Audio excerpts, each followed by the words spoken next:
Muchas familias no tienen tantos hijos como antes, entre otras cosas, porque no quieren. Y esa es una decisión que, les guste o no a algunos, todos debemos aprender a respetar como sociedad. Por eso, señorías, nosotros creemos que la verdadera clave para superar el reto demográfico pasa también por gestionar e integrar el fenómeno. Hay que tener la cara de cemento armado para decir eso. Bienvenidos a Vida Actualidad. Buenas noches a todos. Procedemos a hilar el caso Delcy, el caso Koldo, Ábalos y todo el estrecho cerco que se le está acercando a Sánchez. Empezamos enero de 2020. Se generó una gran cantidad de controversia en España cuando Delcy Rodríguez, vicepresidenta de Venezuela y mano derecha de Nicolás Maduro, aterrizó en el aeropuerto de Madrid-Barajas a pesar de que tenía prohibida la entrada a la Unión Europea debido a las sanciones internacionales, ya sabéis cuáles. La visita de Rodríguez fue recibida por José Luis Ábalos, entonces ministro de Transporte, y sucesor cercano, Koldo García, lo que desató un escándalo mediático y político, ya que la reunión fue inicialmente negada y luego minimizada por las autoridades. Lo que hace esta visita particularmente relevante es que, según investigaciones recientes, Pedro Sánchez, presidente del gobierno en ese momento, tenía pleno conocimiento de los planes de Ábalos para reunirse con Delcy Rodríguez. Mensajes intercambiados entre Ábalos y Koldo, revelados por la Guardia Civil, indican que Ábalos informó a Sánchez de la llegada de la venezolana en términos vagos, diciendo: la vicepresidenta de Venezuela viene en privado el lunes y quiere verme discretamente.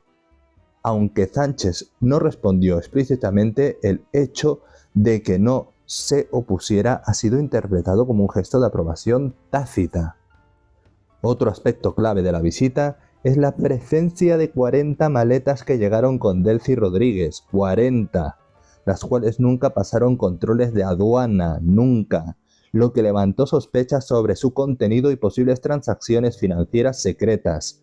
Se ha especulado de que esta operación estaba vinculada a la mediación de figuras como Víctor de Aldama, un empresario cercano a Ábalos, quien estaba negociando el pago de una deuda de 176 millones de euros que Venezuela tenía con la aerolínea Air Europa.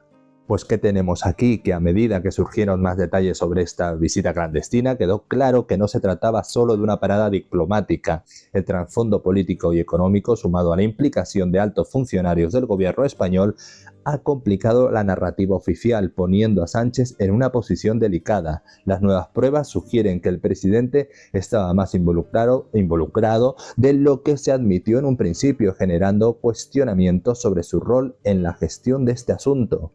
Este escándalo representa una grave acusación, no solo por la violación de las sanciones de la Unión Europea, sino por las implicaciones de corrupción y favorecimiento a ciertos intereses económicos españoles en Venezuela. Hablemos de esas 40 maletas que acompañaban a la vicepresidenta venezolana.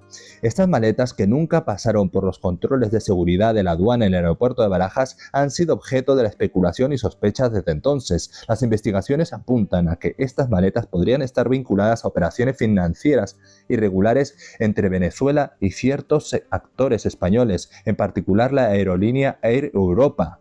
Ya vamos uniendo cabos, ya no entendemos con el tema de Venezuela y Zapatero allí. Para ese momento la aerolínea tenía una deuda pendiente con el gobierno venezolano que ascendía a 176 millones de euros, según documentos judiciales y de prensa. Víctor de Aldama, un empresario español cercano a José Luis Ábalos, estaba mediando la negociación para que Venezuela pagara esta deuda.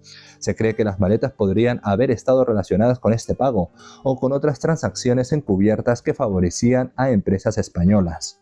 El hecho de que llegaran con esas maletas sin ser sometida a controles aduaneros ha levantado serias sospechas de blanqueo de capitales o contrabando de fondos, posiblemente como parte de un acuerdo entre Venezuela y empresas españolas que intentaban recuperar sus deudas de forma irregular. Además, la estrecha relación entre Ábalos, Koldo García y los empresarios involucrados como Aldama sugiere la existencia de una red de favores y comisiones que ha incrementado la presión sobre el gobierno del perro Sánchez.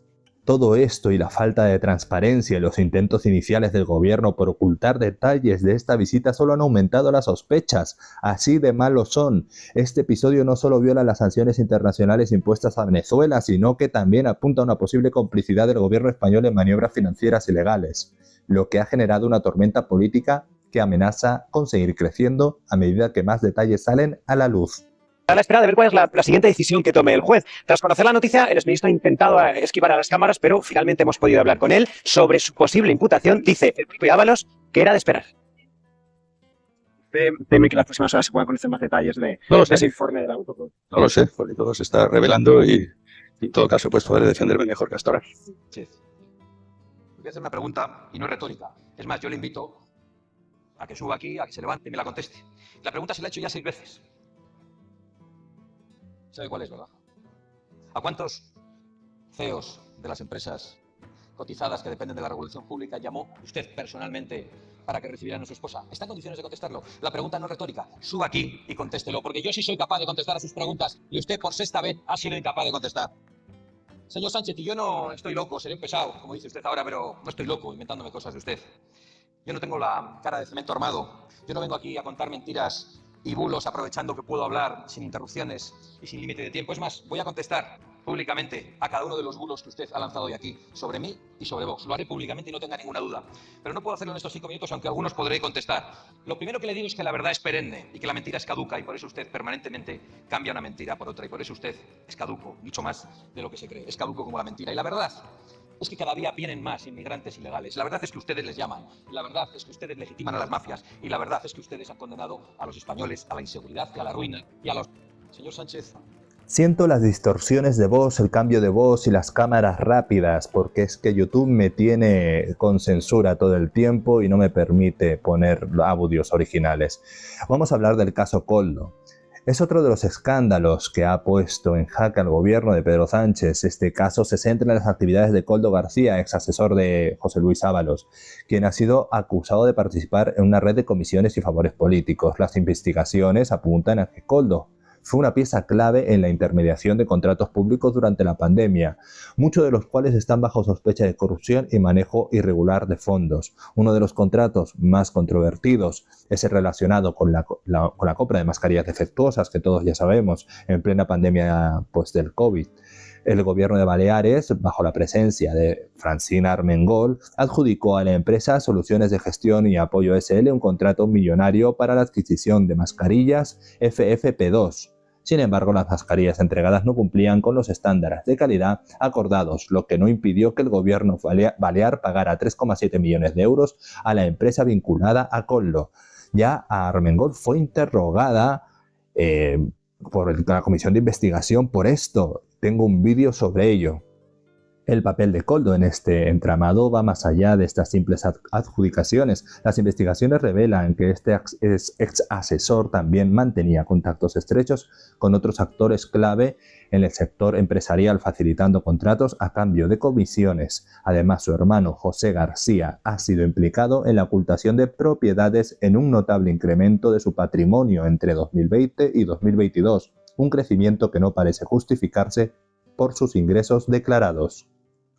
La red de favores y beneficios en la que Koldo estaba inmerso, con la aparente complicidad de Ábalos y otros miembros del gobierno, ha creado una fuerte presión judicial sobre Sánchez. Aunque el presidente ha intentado distanciarse, por lo que hemos visto, de este escándalo, las pruebas que vinculan a su administración con estas prácticas ilegales son cada vez más difíciles de ignorar.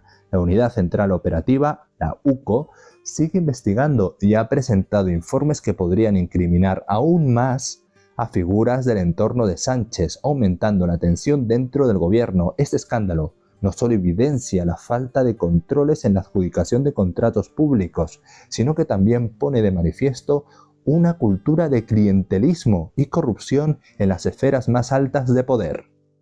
Abramos el melón, el escándalo de los audios de la Guardia Civil y la implicación de la UCO. Los audios filtrados en el caso Koldo revelan la infiltración de la trama en la Guardia Civil, donde otros mandos, como el comandante Rubén Villalba, recibían sobornos para proteger a los miembros de esta organización criminal. En estos audios se escucha cómo Villalba, en comunicación con otros agentes, expresa su temor de ir a la cárcel debido a la colaboración con Víctor de Aldama y Koldo García, ex asesor de Ábalos. Estos audios son prueba directa de la corrupción dentro de las fuerzas del Estado, destacando la preocupación de Villalba por haber cortado de forma bruta las relaciones con la trama tras el nacimiento de su hijo, llegando a confesar que entró en psicosis al creer que su implicación sería descubierta. No, en un principio no hay nada, ¿no, jefe? En un principio, la verdad que no, Rubén. No, la verdad, pero bueno, yo ando jodido porque... Que no hay nada. No, o sea, lo que sí es cierto es que lo que sí lo hicimos mal, y eso te lo recrimino en su momento, es haber cortado directamente de una forma tan drástica. Yo eso lo reconozco, pero jefe, yo la verdad que entré en psicosis... yo entré, sobre todo porque yo me veía con el nacimiento de otro niño y dije, hostia, macho, me voy a la cárcel, no sé, porque eso sí, ya lo sé, no, jefe, yo eso lo reconozco abiertamente, ahí sí tal. Yo sé que es cierto que hostia, cuando llega la noticia de tal, de no sé qué, que te llamo por teléfono y tal, joder, hostia, nos quedamos acojonados, porque hostia, yo ahí ya que parece que vienen que tienen algo, tal, no sé qué. Luego es cierto que yo a los 2 días hablo con la UCO y le digo, oye, mira, macho, ¿qué pasa? ¿Qué no pasa? Ya nos tranquilo. Me he dado cuenta que este audio está hecho en una cafetería y yo creo que el audio fue obtenido y fue grabado por el mismo Rubén para cubrirse las espaldas y quedarse más tranquilo. Se nota. Se ha estrechado tanto el cerco que el juez del caso Koldo da el primer paso para la imputación de Ábalos, o sea, que lo que ha preguntado es que se certifique que aún sigue siendo diputado y que está aforado, porque creo que iban ya a detenerle, creo.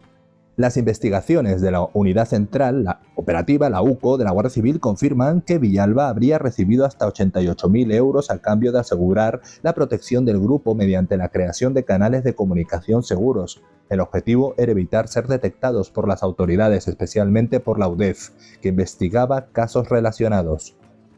Este escándalo no solo revela la profundidad de la corrupción, sino también la colaboración de sectores policiales con una red criminal vinculada a altos cargos del gobierno de Pedro Sánchez, sumando presión a un ejecutivo que ya está en la mira por el caso Delcy Rodríguez y otros escándalos de corrupción.